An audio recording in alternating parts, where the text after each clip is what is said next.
آپ نے اپنے لیکچر کے آغاز میں فرمایا کہ ابھی تک یا آج تک 1875 آئین یا قانون جو انگریز کا وہ ابھی تک رائج ہے چل رہا ہے ایجوکیشن ڈپارٹمنٹ میں جب مے بی کے ادر ڈپارٹمنٹ میں اگر وہی قواعد و ضوابط وہی قوانین وہی رولز اینڈ ریگولیشن آج تک چلنے ہیں یا چل رہے ہیں تو پھر ہمیں آزادی کن لوگوں کی ہوئی ہے؟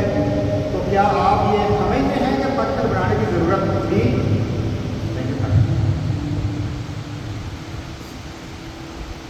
اگر ان باتوں میں چلے جائیں گے نا پاکستان بنانے کی ضرورت ہے یا نہیں تو میرے خیال میں just kill the time not more than that ہم اپنا ٹائم ضائع کریں گے.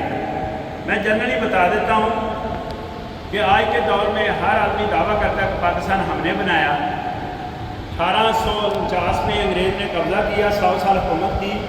جب انہوں نے کہا کہ دیکھا سمیل آؤٹ کیا سمجھدار تھے شعور والے تھے انہوں نے دیکھا کہ اب مزید حکمرانی یہ لوگ برداشت نہیں کر رہے. یہ لیکچر دینے والے کو آج تک نہیں پتا ہوتا کہ مجھے یار میرا لیکچر کو سننا بھی چاہ رہے ہیں کہ نہیں سننا چاہ رہے ہیں لیکن انگریز کو پتا تھا کہ 100 سال حکومت کرنے کے بعد اس کو آئیڈیا ہو گیا کہ یہ اب مزید حکمرانی نہیں برداشت کر رہے. تو انہوں نے بر صغیر کے 7 ٹوٹے کیے. ایک مسلم اکثریت کا ٹوٹا تھا اس کے اوپر ایک پرو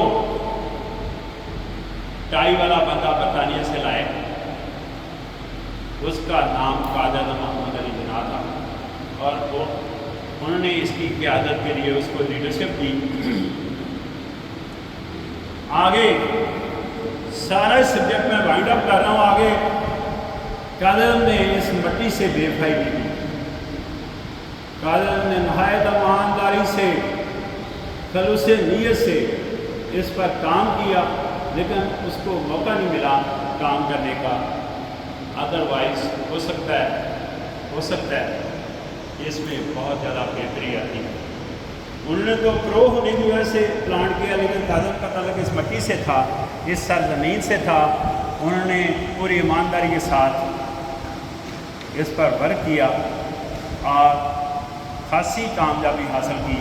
لیکن مین وائل آپ کو پتہ ہے اس کی ڈیتھ ہونے کی وجہ سے لیکن ان کا ایک تھا فارمولا کہ اگر اس کام میں پاکستان بن گیا ہے تو اس کو سنوارنا ہماری ذمہ داری ہے. تو ہم نے محسوس کرنا ہے کہ ہم اپنی ذمہ داری نبھا رہے ہیں کہ نہیں نبھا رہے کہ یا وہی کام کر رہے ہیں جس طرح صدر مملکت ضیاء الحق صاحب فوت ہو گئے. آپ کو بھی پتہ ہے 3:17 پر ہوا میں طیارہ پٹا اور میں نے اپنی ذمہ داری پورے ایمانداری سے سنبھال لی ہے. یہ غلام صاحب خان کی تکلیف. تو ہم ان باتوں کی بجائے ہم یہ محسوس کریں کہ ہم اپنی ذمہ داری ایسے استعار محسوس کر رہے ہیں کہ جو ہماری لائن آف ایکشن ہے وہ ٹریک ہے ہمارا وہ اس پر پورے اتر رہے ہیں یا ہم بھی اپنی ذات کو اپنی سوچ کو اپنے ٹائم کو اور اپنی توانائی کو اسکیلوں اور گریڈ کے چکر میں دفن کر رہے ہیں. ہم نے اپنی ذمہ داری کو دیکھنا ہے. تنقید سے صرف ٹائم ضائع ہوتا ہے اور بدمدگی ہوتی ہے اور انتشار یا شر پھیلتا ہے. حاصل ہوتے میں نے ظاہر میں نے اپنا ایکسپیرینس شیئر کرنا حاصل ہوتے میں نے ابھی تک کچھ نہیں دیکھا.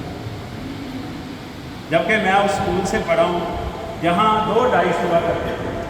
ایک ڈائس رائٹ سائڈ پر ایک ڈائس لیفٹ سائڈ پر اور دونوں ڈائس کا کوئی لکڑی کے تھے وہ دونوں ڈائس کا وہ مطلب تھا.